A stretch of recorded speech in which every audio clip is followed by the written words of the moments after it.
En août 2020, Lori Pesté réalisait enfin son rêve en devenant maman. 3 ans plus tard, sa petite fille, Nina, a bien grandi et se prépare à faire sa rentrée à l'école maternelle. Un événement prévu pour le 4 septembre prochain et que la chanteuse et comédienne de 41 ans appréhende déjà. J'avoue que la perspective de la voir partir le matin avec son petit cartable, ça m'émeut par avance, a-t-elle confié dans une interview accordée à Téléstar ce samedi 26 août.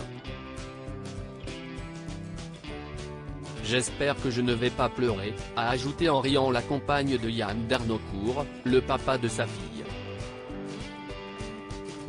Avoir cet enfant a été pour elle un parcours du combattant, car Lori souffrait d'endométriose.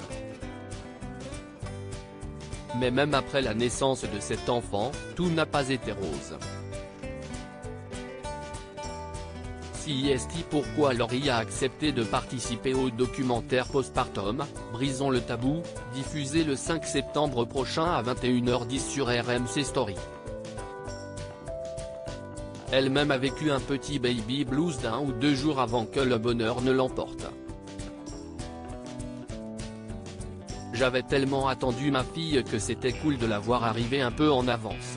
Et en plus, pile le jour de l'anniversaire du papa, se souvient-elle encore au sujet de l'accouchement dans une interview accordée à Gala en kiosque depuis ce jeudi 24 août. J'ai la chance que mon compagnon ait un enfant, un fils âgé de 11 ans, note de la rédaction, il savait les erreurs à ne pas commettre.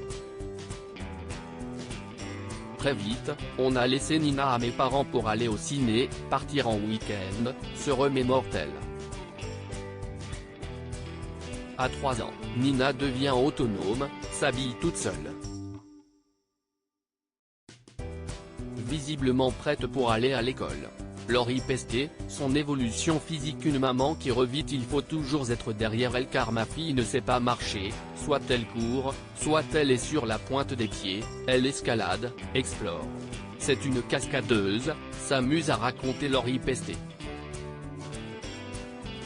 Après la naissance de Nina, les problèmes d'endométriose n'ont pas lâché la chanteuse. Ça se répercutait dans mes jambes, dans le dos. J'étais si fatigué que je tombais dans les pommes. J'avais comme une boule de pétanque dans le ventre, confie dans les colonnes de Gala celle qui a subi une ablation de l'utérus appelée hystérectomie. Depuis l'ablation, je revis, conclut-elle. Article écrit en collaboration avec 6 médias Crédit Photo, Véan.